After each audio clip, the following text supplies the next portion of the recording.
A billionaire walks into a cafe with his deaf son, hoping for a quiet moment together, but when the boy tries to order in sign language, the staff ignores him like he doesn't exist.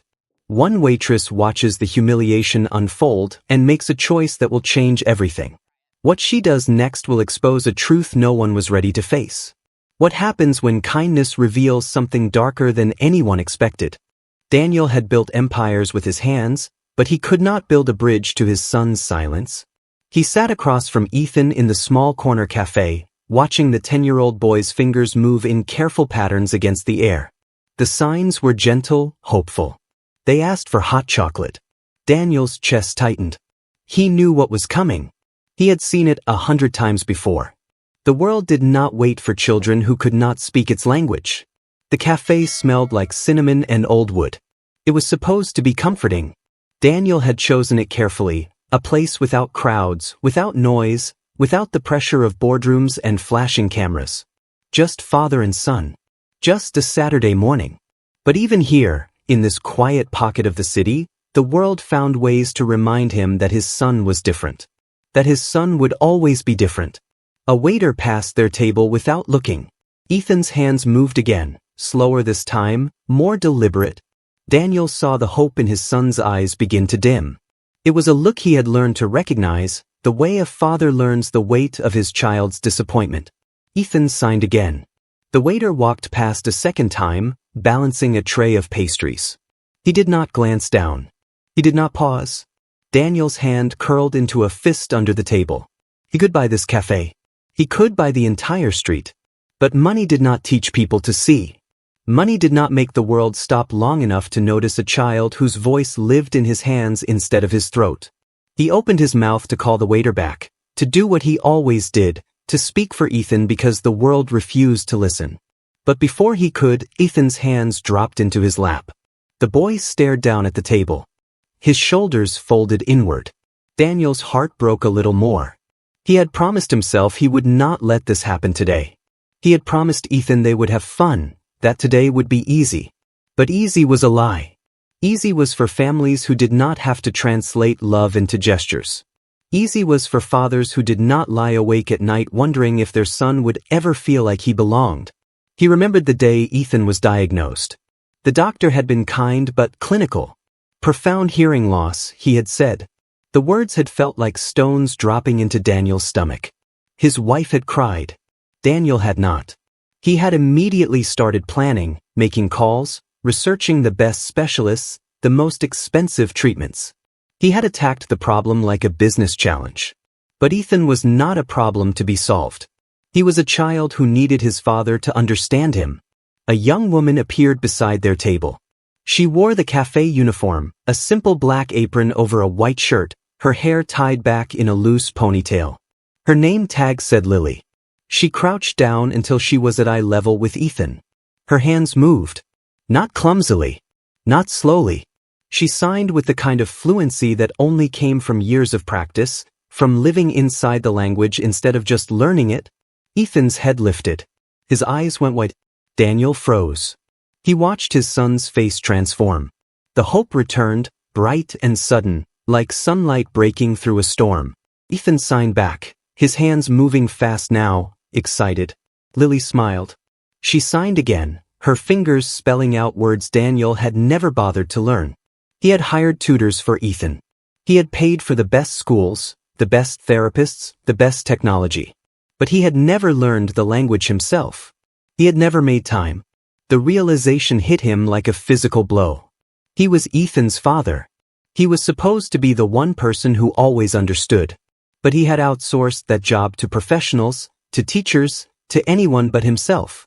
He had told himself he was too busy, that running a company meant he could not also learn a new language.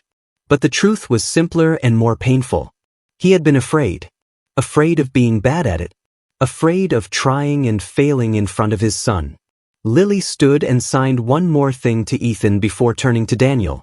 Her voice was soft but clear. He wants hot chocolate with extra whipped cream. And a blueberry muffin, warmed up. She paused, then added, he also wants to know if you're okay. He says you look sad. Daniel's throat closed. He could not speak. He nodded. Lily nodded back and walked toward the counter. Ethan was grinning now, his whole face lit up in a way Daniel had not seen in weeks. The boy signed something to his father. Daniel shook his head helplessly. Ethan repeated it more slowly. Daniel still did not understand. The grin faded a little. Ethan tried again, his hands moving in exaggerated motions, like he was teaching a toddler. Daniel felt something crack inside him. "I'm sorry," he said quietly. "I don't know what you're saying." Ethan's hand stopped. He stared at his father for a long moment. Then he picked up a napkin and a pen from the table and wrote in careful, looping letters, "She's nice. I like her." Daniel read the words 3 times. He nodded. "Yeah, buddy. She is." The cafe continued its gentle rhythm around them. Other customers chatted at their tables. The espresso machine hissed and gurgled. Someone laughed at the counter. But Daniel felt like he was sitting in a bubble of silence, cut off from everything except the boy across from him. Ethan had gone back to looking out the window, watching people walk by on the street. His expression was peaceful now, content. He did not look angry or hurt. That made it worse somehow. Ethan had learned not to expect his father to understand. He had accepted it. Daniel thought about all the moments he had missed. All the times Ethan had signed something at the dinner table and Daniel had smiled and nodded without comprehending. All the times his son had tried to share something exciting or funny or important, and Daniel had asked him to write it down instead because it was easier, because it required less from him. He thought about the birthday 2 months ago when Ethan had signed a long, elaborate story about something that happened at school, and Daniel had just patted his head and said, "That's great, buddy," without knowing what the story was about. Ethan had smiled and walked away. He had not tried to explain again. Lily returned a few minutes later with a tray. She set the hot chocolate in front of Ethan with a flourish, the whipped cream piled high and dusted with cocoa powder. She placed the muffin beside it, steam rising from the split top. Then she set a black coffee in front of Daniel. He had not ordered it. She must have guessed. She signed something to Ethan and the boy laughed. It was a sound Daniel heard so rarely that it made his chest ache. "Thank you," Daniel said. His voice came out rougher than he intended. Lily met his eyes. There was something in her gaze, something steady and knowing. "He's a sweet kid," she said. "You're lucky." "I know." Daniel swallowed. "I just wish I could." He stopped. He did not know how to finish the sentence. "I wish I could talk to him. I wish I could understand him. I wish I were enough." Lily tilted her head. "You could learn," she said gently. "It's not too late." Daniel looked down at his hands. They had signed contracts worth billions. They had shaken hands with presidents and CEOs. They had held his newborn son in the hospital and promised to give him everything. But they had never learned to say "I love you" in the only language his son truly spoke. "I wouldn't know where to start," he admitted. "Start here," Lily said. She held up her hand and signed something simple. Then she spoke the words aloud. "Thank you." Daniel watched her fingers. He tried to copy the motion. It felt awkward, clumsy. His hands were too big, too used to holding pens and phones. Lily smiled and adjusted his hand gently, repositioning his thumb. "Like this," she said. He tried again. This time it felt closer. Ethan was watching him, his hot chocolate forgotten. The boy's eyes were huge. Daniel signed it again. Then he looked at his son and said, "Thank you, Ethan, for being patient with me." Ethan's face crumpled. Tears spilled down his cheeks. He launched himself across the table and wrapped his arms around Daniel's neck. Daniel caught him, holding his son tight, feeling the small body shake with sobs. He did not know if they were sad tears or happy ones. Maybe both. He held on and let Ethan cry, his own eyes burning. When was the last time he had held his son like this? Really held him, not just a quick hug before rushing off to another meeting? The other customers in the cafe pretended not to notice. Or maybe they were genuinely absorbed in their own conversations. Daniel did not care either way. All that mattered was the weight of his son in his arms, the way Ethan clung to him like he was afraid to let go. Daniel buried his face in Ethan's hair and breathed in the smell of his son's shampoo. He felt Lily step back quietly, giving them space. When Ethan finally pulled back, He wiped his face with his sleeve and signed something fast. Daniel looked at Lily helplessly. She had returned to their table and she translated, her voice soft. He says he's been waiting for you to learn. He says he thought you didn't want to. Daniel's heart shattered. Oh God. Ethan, no. He reached for his son's hands, holding them gently. I was scared, he said. I was scared I'd be bad at it. I was scared it wouldn't be enough. But I'm going to learn. I promise. I'm going to learn, and I'm going to get better, and I'm never going to let you feel invisible again. Ethan nodded, sniffling. He signed something else. Lily's expression shifted. She hesitated before translating. He says he loves you even if you never learn. But he'd like it if you tried. Daniel pulled his son close again. I'm trying, he whispered into Ethan's hair. I'm trying right now. Lily stepped back again. Daniel noticed her wipe at her own eyes quickly before turning away. He wanted to thank her again, to tell her what this meant, but the words felt too small. How do you thank someone for showing you the most important thing you had been missing? How do you express gratitude for being seen as a failure and being shown the way forward anyway? Ethan picked up his hot chocolate and took a sip, leaving a whipped cream mustache on his upper lip. He grinned at his father. Daniel grinned back. He used his napkin to wipe the whipped cream away. Ethan giggled silently, his shoulders shaking with laughter. The sound was there even if Daniel could not hear it. He could see it in his son's face, in the way his eyes crinkled at the corners. They stayed in the cafe for another hour. Lily checked on them twice more, teaching Daniel a few more signs each time. Please. Happy. Simple words, building blocks. Ethan was a patient teacher, correcting his father's hand shapes with gentle touches, his face serious and focused. Daniel had never loved him more. He had never felt more present, more aware of who his son actually was. Not the diagnosis. Not the disability. Just Ethan. Funny, smart, kind Ethan. Daniel told his son about the time he had tried to learn piano as a child and had been terrible at it. He mimed playing badly, making exaggerated, frustrated faces. Ethan laughed.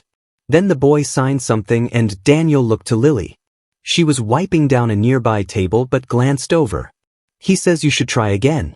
He says he'll teach you if you teach him sign language. She paused. Wait, I think I misunderstood. He says you should teach him more words. He wants to help you practice. Daniel nodded. Deal, he said to Ethan. The boy held out his pinky. Daniel hooked his own pinky around it. They shook on it solemnly. It was a gesture Ethan had learned from a friend at school. Daniel had seen him do it before but had never understood the significance. Now he did. It was a promise. A real one. When they finally stood to leave, Daniel left a tip that was probably larger than Lily's monthly rent. She tried to refuse it, but he insisted. You gave me something today I can't pay for, he said. But let me try. Lily smiled. Just keep learning, she said. That's all he needs. Daniel nodded. He took Ethan's hand, and they walked toward the door. Ethan tugged on his sleeve and signed something. Daniel did not understand. Ethan pulled out his phone and typed, Can we come back next Saturday? Every Saturday, Daniel said. If you want. Ethan nodded hard, his whole face glowing. They stepped outside into the cool morning air. Daniel felt lighter than he had in years. He felt like maybe, finally, he was starting to get it right. The sun was bright overhead. The street was busy with weekend shoppers and families. Ethan pointed at a dog being walked past them and signed something. Daniel did not catch it, but he signed back the word for dog that Lily had taught him. Ethan gave him a thumbs up. They walked toward the car, parked 2 blocks away. Ethan swung their joined hands between them. Daniel felt his phone buzz in his pocket but ignored it. Whatever it was could wait. This moment, this perfect ordinary moment of walking with his son in the sunshine, was more important than anything else. He had spent too many years sacrificing moments like this for work. He was not going to do it anymore. But the phone buzzed again. And again. Daniel frowned. He pulled it out with his free hand, still holding Ethan's hand with the other. 3 missed calls from his assistant. 2 from his lawyer. 5 urgent text messages. His stomach dropped. Something was wrong. He opened the first message. It was from his assistant. Sir, urgent. Call me immediately. The second message was from his publicist. Daniel, we have a serious problem. Call me now. The third was from his lawyer. Do not speak to anyone. Do not make any statements. Call me before you do anything. Daniel stopped walking. Ethan looked up at him, confused. Daniel forced a smile and signed the word for wait that he had just learned. He dialed his assistant. She answered on the first ring. Sir, thank God. Where are you? I'm with Ethan. What's going on? There was a pause. Someone leaked information about Ethan. About his condition. It's all over the tabloids. They're saying, her voice cracked. They're saying you've been hiding him. That you're ashamed of him. The articles went live an hour ago. They're everywhere. Daniel stopped breathing. The world tilted. He looked down at Ethan, who was watching him with wide, worried eyes. The boy could not hear the words, but he could read his father's face. He always could. Daniel forced himself to breathe. I'll handle it, he said, and ended the call. But as he stood there on the sidewalk, holding his son's hand, he realized something cold and sharp. The world had noticed Ethan now. And it was not going to look away. The headlines were everywhere by the time they reached home. Daniel's phone would not stop buzzing. He silenced it and focused on Ethan, who had gone quiet in the passenger seat, sensing his father's tension the way children always do. When they pulled into the driveway of their estate, there were already 3 news vans parked outside the gates. Cameras turned toward them like predators catching a scent. Daniel's jaw tightened. He pressed the button to close the privacy screens on the car windows before the photographers could get a clear shot. Ethan shrank back in his seat, his eyes wide with fear. Daniel reached over and squeezed his son's shoulder, then signed the word for safe that Lily had taught him. It was clumsy, probably wrong, but Ethan understood. The boy nodded, but his hands were shaking. They made it inside through the garage. Daniel's wife, Margaret, was waiting in the kitchen. Her face was pale, her phone clutched in her hand like a weapon. She looked at Daniel with something between fury and despair. How did this happen? She asked. Her voice was barely controlled. Who would do this? Daniel shook his head. He guided Ethan toward the stairs. Go to your room, buddy. I'll come check on you in a few minutes. Ethan hesitated, looking between his parents. Daniel signed, safe, again and added what he hoped was, I love you, though he was not sure he got it right. Ethan's expression softened. He nodded and went upstairs. Once the boy was gone, Margaret turned on Daniel. They're calling him your hidden son. They're saying we're ashamed of him. There are think pieces about disability and wealthy families and, she stopped, pressing her hand to her mouth. They posted photos of him, Daniel. Old photos from his school. Someone sold them. They're all over social media. Daniel felt something dark and cold settle in his chest. He had built his fortune by being ruthless when necessary. He had destroyed competitors, absorbed companies, played the game harder and smarter than everyone else. But this was different. This was not business. This was his son. Find out who leaked it, he said quietly. I want a name by tonight. Margaret stared at him. And then what? What are you going to do? I don't know yet. He looked toward the stairs where Ethan had disappeared. But I'm not letting them make him a spectacle. His phone rang again. This time it was his publicist, Rachel. Daniel answered. Tell me what we're dealing with. Rachel's voice was tense and professional. The story broke on 3 major gossip sites simultaneously. Someone coordinated this. The angle is that you've been keeping Ethan hidden because you're embarrassed by his deafness. They're painting you as a heartless billionaire who can't accept his imperfect son. Social media is going insane. The hashtag #HiddenAir is trending. Parent advocacy groups are demanding statements. This is a full-scale crisis. Daniel closed his eyes. What do you recommend? Honestly, you need to get ahead of this. A public statement, maybe an interview. Show them that the narrative is false. Let people see you and Ethan together. Prove that you love your son. No. The word came out sharp. I'm not parading him in front of cameras to prove anything to anyone. Daniel, if you don't control this story, it will control you. Your company's stock is already dropping. Board members are calling. This is affecting everything. I don't care about the stock. He realized as he said it that it was true. For the first time in 20 years, he genuinely did not care about the money or the company or what the board thought. Ethan comes first. There was silence on the other end. Then Rachel said quietly, "Okay. Then we do this differently. But we still have to do something." The silence is making it worse. Daniel hung up. He stood in his kitchen, in the house he had bought to prove he had made it, surrounded by marble and steel and glass, and felt more powerless than he had ever felt in his life. Money could not fix this. Influence could not fix this. He could not buy his way out of his son being hurt. Margaret touched his arm. "What are we going to do?" "I'm going to talk to Ethan," Daniel said. "And then I'm going to make this right." He found his son sitting on his bed, staring at his tablet. Ethan looked up when Daniel entered, and Daniel's heart broke all over again. The boy's face was streaked with tears. He held up the tablet. On the screen was an article with a photo of Ethan from his school's website. The headline read, "Billionaire's Secret Shame, Deaf Son Hidden from Public Eye." Daniel sat beside him and gently took the tablet away. He set it face down on the nightstand. Then he turned to face Ethan and did something he should have done years ago. He pulled out his phone, opened a translation app, and typed, "I need to tell you something important. Can I try to sign it? Help me if I get it wrong." Ethan read the message and nodded, wiping his eyes. Daniel took a breath.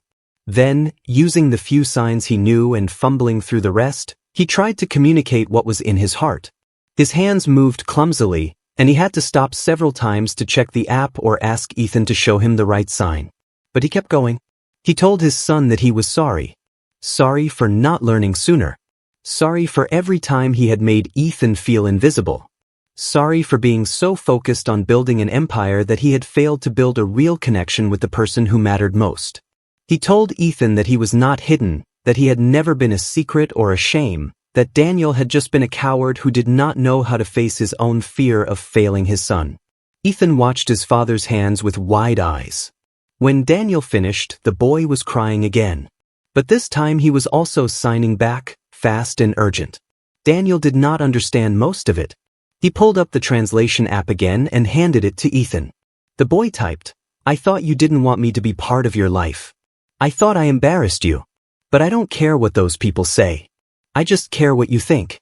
Daniel read the words 3 times. Then he pulled his son into his arms and held him tight. "You are the best part of my life," he said into Ethan's hair. "I'm sorry I never showed you that. I'm sorry it took me so long. But I'm here now, and I'm not going anywhere." They stayed like that for a long time. When Ethan finally pulled back, he signed something. Daniel did not understand. Ethan picked up the tablet and typed, "What are we going to do about the news?" Daniel looked at his 10-year-old son, who had been through so much and was still worried about protecting his father's reputation. "We're going to tell the truth," Daniel said. "But only if you want to. This is your choice, Ethan. Not mine. Not theirs. Yours." Ethan thought for a moment. Then he typed, "I want people to know I'm not hidden. I want them to know you love me." Daniel nodded. "Then that's what we'll tell them." 2 days later, Daniel sat in his home office with a camera pointed at him. Beside him sat Ethan, nervous but determined. They had refused all interview requests. Instead, Daniel had decided to release a video statement on his own terms. Rachel had argued for a professional setup, but Daniel wanted it simple. Just him and his son talking. He had spent the past 48 hours learning as much sign language as he could cram into his brain. He had hired an ASL interpreter to coach him. He had practiced until his hands ached. He knew he would still make mistakes, but he was going to try. The camera light turned red. Daniel looked into the lens. "My name is Daniel Chen," he began. "And this is my son, Ethan. You've seen a lot written about us in the past few days. Most of it is wrong. Not wrong in the sense that the facts are incorrect. Ethan is deaf, and I have kept our private life private. But wrong in what those facts mean." He paused and glanced at Ethan. The boy nodded encouragingly. "I didn't hide my son because I was ashamed of him. I kept him out of the public eye because I wanted to protect him. I wanted him to have a childhood without cameras, without strangers judging him, without becoming a symbol for something before he was old enough to choose that for himself. But in trying to protect him, I failed him in a different way. Daniel's voice cracked. He steadied himself. I failed him because I never learned his language. I failed him because I let the world's barriers become my barriers too. I failed him because I was too proud and too scared to admit that I didn't know how to be the father he needed. My son is not hidden. My son is not a shame. My son is the bravest, kindest, most patient person I know. And he deserved better than what I gave him. Ethan reached over and touched his father's hand. Daniel looked at him, and the boy signed something. Daniel did not need an interpreter for this one. Ethan had taught it to him a dozen times over the past 2 days. It's okay, Dad. Daniel's eyes burned. He turned back to the camera. A few days ago, a waitress in a cafe did something that changed my life. She saw my son trying to order, being ignored, and she responded in sign language. She treated him like he mattered, like he was worthy of being understood. And in that moment, I realized that I had been failing to do the same thing. I had been so busy trying to fix everything around him that I never stopped to learn how to simply talk to him. He took a breath. I'm learning now. I'm not good at it yet. I make mistakes constantly, but I'm trying, and I'm going to keep trying for the rest of my life. Because Ethan deserves a father who can tell him, I love you, in his own language. He deserves a father who shows up. Daniel turned to his son. Slowly, carefully, he signed as he spoke. Ethan, I love you. I am proud of you. You are not hidden. You are seen. Ethan's face crumpled. He signed back, his hands moving in the fluid motions that Daniel was just beginning to understand. The interpreter's voice came softly from off-camera. I love you too, Dad. Thank you for trying. Father and son embraced. The camera kept rolling. Daniel did not care. Let the world see this. Let them see that love was not about perfection. It was about showing up, even when you were scared, even when you had to start from zero. When they finally pulled apart, Daniel looked back at the camera. To everyone who has been talking about my son these past few days, yes, he is deaf. But that is not all he is. He is funny. He loves science fiction and drawing and hot chocolate with extra whipped cream. He is patient with people who are still learning. He is kinder than I will ever be. And he is not a story for you to tell. He is my son. And from now on, if you want to know about Ethan, you'll hear it from us. On our terms. In our time. Daniel reached over and turned off the camera himself. The video went viral within hours. The response was overwhelming. Parent advocacy groups praised Daniel's honesty. People shared their own stories of learning to communicate with loved ones. The original narrative collapsed under the weight of the truth. The stock recovered. The board settled down. But Daniel barely noticed any of it. He was too busy learning. Years later, Daniel would fund the largest scholarship program for deaf students in the country. He would learn to sign fluently.